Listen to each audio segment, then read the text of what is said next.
जी बिल्कुल, बरसगीर पाक व हिंद के रूहानी पेशवा हज़रत शाहरुखनुद्दीन आलम रहमतुल्लाह अलैह के 710वें सालाना सह रोज़ा उर्स की तकरीबात का आज आखिरी रोज़ है और उर्स की तकरीबात में आज आखिरी रोज़ शिरकत के लिए मुल्क भर समेत ख़ास तौर पर अंदरून सिंध से ज़ायरीन की आमद का सिलसिला जारी है। ज़ायरीन की बड़ी तादाद आज दरबार पर हाज़िरी भी दे रही है और इसके साथ साथ इसी मुनासबत से इस वक्त दरबार के अहाते में कौमी शाहरुखनुद्दीन आलम कॉन्फ्रेंस जो है उसकी आखिरी नशिस्त मुनक्किद हो रही है, जिसकी सदारत जो है सजादा नशीन दरबार मखदूम शाह महमूद कुरैशी के साहबजादे मखदूम जैन हुसैन कुरैशी कर रहे हैं। और इस वक्त कौमी ज़िक्रिया जो शाहरुख आलम कॉन्फ्रेंस है उसमें उलमाए कराम समेत दीगर दरगाहों के सजादा नशीन भी शरीक हैं, जो औलिया अल्लाह के जो फ़ज़ाइल हैं वो भी बयान कर रहे हैं। ख़ास तौर पर इंतज़ामात के हवाले से बात की जाए तो उसके आखिरी रोज़ सिक्योरिटी के बड़े सख्त इंतज़ामात किए गए हैं। दरबार की के जो CCTV कैमरे हैं, कंट्रोल रूम है, उसके ज़रिए निगरानी भी की जा रही है। 1000 से ज़ायद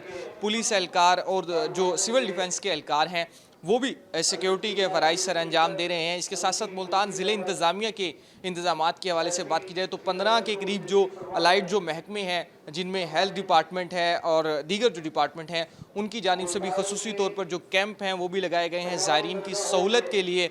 और ख़ास तौर पर जो आज इख्तितामी दुआ है उसमें शिरकत के लिए बड़ी तादाद में मुल्क भर से ज़ायरीन मुल्तान का रुख करें, दरबार का रुख करें। उनकी सहूलत के लिए मुल्तान की ज़िले इंतज़ामिया की जानिब से शटल सर्विस भी चलाई गई है, जो मुल्तान के रेलवे स्टेशन से और जनरल बस स्टैंड से दरबार शाहरुख आलम तक जो है मुफ्त सर्विस जो है वो फराहम की जा रही है।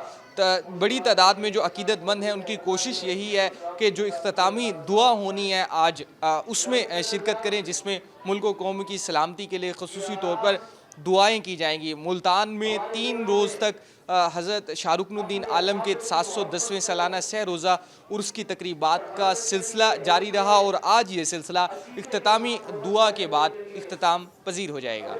जी।